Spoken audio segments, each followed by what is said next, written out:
안녕하세요. 내일의 그래프입니다. 오늘은 염색체의 구조적 변이를 분석하는 소형주 바이오나노지노믹스라는 회사를 한번 다뤄보려고 합니다. 불과 몇 주 만에 급등했기 때문에 굉장히 조심해야 구간인 것은 맞지만 최근에 아크가 투자 검토를 한다는 이야기도 들려오고 있습니다. 그 무엇보다 어떤 기술일지에 대한 호기심에서 비롯된 영상이라고 봐주시면 되겠습니다. 이런 소형주 투자는 굉장히 주의해야 한다는 점을 다시 말씀드리고 싶습니다. 소제목에서 스캠이라고 한 부분은 주가 차트를 보시면 충분히 이해가 가실 것 같습니다. 보시는 그림과 같이 주가 차트는 상당 기간 동안 1불 아래를 유지했습니다. 1월 12일 오늘까지 1불 이상을 유지하지 못하면 상장 폐지된다는 이야기도 있었습니다. 매년 2,500만 불 이상의 적자를 내는 기업인데 현금은 이제 2천만 불도 남지 않았습니다. 그런데 12월 중순 이후부터 급등을 하기 시작하였고 주가는 1불 아래에서 7불 이상까지 급등하였습니다. 유상증자를 추진한다는 소식에 4불대로 하락 후 다시 5불대로 복귀한 상태입니다. 보통은 이런 급등 주식을 다루지 않는데 계속 유전자 쪽으로 관심이 생겼고 다뤄보면서 예상보다 재미있는 종목인 것 같다는 느낌이 들었습니다. 염색체 구조의 변이를 분석하는 회사라고 하는데 어떤 회사인지 한번 알아보겠습니다. 다시 복습하는 차원에서 DNA에 대해서 공부를 하고 가겠습니다. 모든 세포에는 세포액이 있습니다. 세포에게는 부모로부터 각 23개씩 물려받은 46개의 염색체가 있다고 합니다. 염색체는 실패 역할을 하는 단백질에 DNA 가닥이 촘촘하게 감겨 있습니다. 우측 빨간 상자와 같이 이중나선 구조 가닥을 DNA라고 부릅니다. 이 DNA 가닥을 자세히 보면 4가지 염기인 시토신, 구아닌, 아데닌, 티민이 연결된 형태입니다. 여러분이 많이 들어보셨을 유전자는 이 염기 순서에 맞춰 인체 모든 생명현상을 좌우하는 단백질을 합성하는 설명문이라고 보시면 됩니다. 그리고 이 유전자들의 합을 유전체라고 부릅니다. 전체 유전체의 1%에서 1.5%만이 정보를 담고 있는 유전자라고 합니다. 인간의 유전자 수는 28,900개 정도로 추정이 되고 단백질 종류는 약 10만에서 20만 사이라고 합니다. 우선 이 기본적인 내용을 이해하고 가겠습니다. 그렇다면 유전자 분석을 어떻게 할 수 있을까요? 많이 들어보신 염기 서열 분석 방식이 있습니다. 일루미나, 퍼시픽 바이오사이언스 등 많이 들어보셨을 회사들이 진행하는 방식입니다. 조금 전 살펴보신 DNA는 아데닌, 구아닌, 시토신, 티민으로 불리는 4개의 염기가 배열되어 있는 형태입니다. 코딩에 들어간 알파벳과 같습니다. 이중나선인 DNA 가닥이 풀리면서 유전 정보가 RNA로 옮겨진 뒤 메신저인 RNA는 생명 유지에 필요한 다양한 단백질을 만들어냅니다. DNA 염기 중에서 이렇게 특정 단백질을 만들어내는 부분을 유전자라고 부릅니다. 만약 어떤 유전자가 모발색을 결정짓는 단백질을 만들어내면 유전자 염기 중 하나가 다른 염기로 바뀌거나 결손이 일어나 변이가 발생하면 머리카락 색이 달라질 수 있습니다. 유전체 분석은 이 같은 원리에 기반해 특정 유전자를 구성하고 있는 DNA 염기 서열을 조사합니다. 차세대 염기 서열 분석법은 DNA 가닥을 각각 하나씩 분석하는 방식입니다. 이 분석법은 DNA를 일정한 조각으로 잘라주고 DNA 가닥을 염기 서열 분석 장비에서 읽는 단계, 그리고 생성된 데이터를 가공해서 알고리즘으로 분석하는 단계로 구성됩니다. 각각의 염기는 빨강, 노랑, 초록, 파랑 등의 염색 물질로 표시되어 있는데 이를 사진으로 찍은 뒤 컴퓨터에 입력하면 염기 배열을 보다 빠르게 알아낼 수 있습니다. 염기 서열에 이상이 생기면 유전자의 변이가 있고 질병이 발생할 가능성이 높아집니다. 많이 들어보셨을 유전자 분석 회사들이 염기 서열 분석에 치중하고 있습니다. 반면 바이오나노는 염기가 아니라 DNA의 실패 역할을 하는 염색체에 집중을 합니다. 미시적인 개별 염기 서열에 집중하는 것이 아니라 이보다 거시적인 염색체에 집중을 합니다. 이 분야를 카리오타입, 핵형 분석이라고 합니다. 염색체의 수적 이상, 구조적 비정상을 보는 분야입니다. 세포에게 있는 46개의 염색체들을 보기 좋게 나열한 후 훈련된 세포 유전학 전문가들이 염색체들을 비교해봅니다. 구조적 변이에는 염기 서열의 삽입, 결손 전자, 역의, 복제 수변이가 있습니다. 이러한 구조 변이가 단일 염기 변이보다 돌연 변이 속도가 더 빠르고 형질 변화에 더 큰 영향을 줄 수 있다는 의견을 많이 볼 수 있습니다. 구체적으로 염색체를 보는 방법으로 말씀드리겠습니다. 세포액 안에 있는 염색체들을 나열하여 현미경을 통해 보면 우측과 같이 정리가 됩니다. 보시는 그림은 정상적인 염색체 그림입니다. 가장 우측 하단에 있는 원은 사람의 성을 보여주는 염색체입니다. 염색체들은 DNA가 가장 많은 순에서 적은 순으로 정리가 되어 있습니다. 이번에는 가장 우측에 비정상적인 염색체가 보이실 겁니다. 바로 21번 염색체인데 정상적인 21번에는 2개가 있는데 이액형에는 3개가 있습니다. 바로 다운 증후군을 가지고 있는 사람들은 21번 염색체가 3개로 삼체성 염색체를 가지고 있다고도 합니다. 이번 그림은 어떠실까요? 15번 염색체를 보시면 원형으로 된 염색체가 있다는 것을 보실 수 있습니다. 이 경우는 뇌가 작아지는 소두증이라는 증상을 가져오게 됩니다. 비교적 쉽게 판별할 수 있습니다. 이분도 여러 가지 문제점이 있다는 것을 발견하실 수 있습니다. 12번, 18번, 20번 모두 염색들이 쌍이 아니라 단일 염색체임을 볼 수 있습니다. 22번에는 또 3개가 보입니다. 5번은 정상적인 염색체보다 짧은 부분이 있습니다. 이분은 골수형성 이상 증후군으로 고통을 받고 있다고 합니다.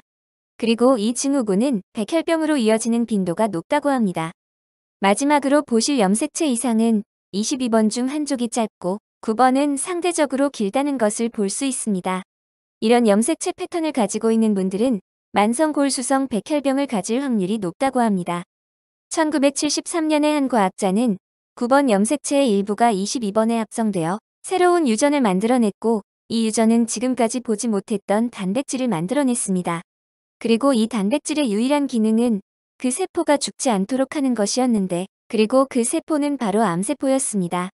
이렇게 발견된 유전에 대한 대응책으로 2001년에 나온 글리백은 그 단백질을 변형시켜 암세포가 죽도록 하는 것이었습니다. 추출된 데이터를 통해 이와 같이 그림을 보시는 원형으로 데이터가 포함된 그림을 그릴 수 있고 유전자 전체를 그릴 수 있게 됩니다. 또 하나 새로운 정보는 9번과 22번이 서로 유전을 교환했다는 것입니다. 우측 그림은 자궁경부암을 가지고 있는 사람의 유전자 그림입니다. 해독이 불가능할 정도로 복잡한 모습을 보여주고 있습니다. 지금 전체를 이해를 하지는 못하는 단계이지만 8번 염색체가 완전 동강이 났는데 이를 원복을 할 수 없어서 엄청난 재구성이 진행됐다고 합니다. 하지만 좋은 시작점은 맞는 것 같습니다. 다시 돌아오면 유전자 분석에는 크게 2가지가 있고 우리가 잘 아는 염기 서열 분석에 집중하는 곳은 일루미나와 팩바이오와 같은 회사가 있습니다. 우측의 바이오나노는 염색체에 집중하여 거시적인 구조적 변이를 진단하는 곳이라고 하겠습니다. 핵형 분석은 60년이 넘은 유전자 분석 방법이지만 이제 바이오나노의 기술로 인해 더욱 빠르고 정확한 진단이 가능하다고 합니다. 바이오나노는 질병을 유발하는 구조적 변이를 더욱 정확하게 진단할 수 있게 되었다고 합니다. 이것을 더 많은 인구로 확장하고 유의미한 데이터를 도출하면 각종 질병과의 싸움에서 유리한 고지를 접할 수 있지 않을까 생각합니다. 바이오나노는 이제 12개월 전보다 더 많은 데이터를 추출해내고 있다고 합니다. 그리고 최근 긍정적인 소식들이 더 전해지고 있고 이로 인해 주가가 상승한 측면이 있는 것 같습니다. 12월 23일에 나온 발표에 의하면 바이오나노의 진단 기술이 구조적 변이 탐지하는 데 있어서 강점을 보였다고 합니다. 구조적 변이는 전통적으로 1000 베이스페어 이상의 변이를 일컫습니다. 이 연구를 수행한 곳은 유전자구 조적변이 컨소시엄이란 곳입니다. 1000 유전체 사업은 다양한 인종 집단에 속한 적어도 1000명 이상의 유전체 샘플로부터 유전체 변이 정보를 확보하여 유전체의 인종적 혹은 유전적 다양성 목록을 확보할 뿐만 아니라 집단에 매우 드물게 존재하는 유전 변이와 유전적 질병을 포함하는 연구를 수행한 사업입니다. 이 연구를 지속적으로 수행하는 곳이 국제유전자 샘플리 조스이고 이곳의 후원을 받는 유전자구 조적변이 컨소시엄에서 이 연구 결과를 발표한 것입니다. 바이오나노는 이 결과물에 대해 팩바이오의 하이파이 기법을 통할 경우 바이오나노가 탐지한 구조적 변이를 72%밖에 탐지하지 못한다는 결과를 발표하였습니다. 그리고 팩바이오의 기법을 사용할 경우 유전체당 10,000불에서 20,000불 사이의 비용이 소요되는 반면 바이오나노의 경우 유전체당 500불 미만의 비용만 소요된다고 합니다. 또한 팩바이오가 탐지한 구조적 변이 중 바이오나노가 탐지하지 못한 건들은 2% 미만이라고 합니다. 물론 바이오나노에 어떻게 보면 일방적인 보도 내용으로 보이기도 해서 어느 정도는 감안하셔야겠습니다. 물론 팩바이오의 CSO도 바로 이와 대응해서 발표를 하기는 했습니다. 바이오나노의 기술은 5000 베이스 페어 이상의 구조적 변이에 대해서만 1600개 정도의 구조적 변이를 발견하였다며 다소 평가절하하는 내용을 발표하기도 하였습니다. 또 새로운 소식은 바이오나노의 고객 중 한 곳인 프락시스 지노믹스가 사피르 시스템을 사용하는 유전자 분석이 미국 병리학회의 인증을 받았다고 합니다. 미국 병리학회는 공신력이 있는 기관입니다. 기존에 사용하던 카리오타이핑 기술보다 훨씬 진일보한 기술로 평가를 받는다고 보여집니다. 기존 진단법으로 진단하지 못하는 많은 증상을 발견해내는 경우도 여러 차례 확인할 수 있었습니다. 세 번째 고려 요소는 바로 인력입니다. 보통을 사업을 위주로 보면 인력은 크게 고려하지 않았던 경우도 있는데 인력이 믿을 만한지도 보아야 할 필요가 높다고 생각했습니다. 대표이사인 에릭 콤리는 옥시덴털 컬리지라는 곳에서 학사를 하였는데 잘 알려지지 않은 학교일 수 있지만 오바마 대통령도 나온 명물 리버럴 아츠 컬리지라고 합니다. 이후 컬럼비아 대학 석사, 칼텍에서 박사를 하였고 일평생 유전자 쪽에 전념을 한 분입니다.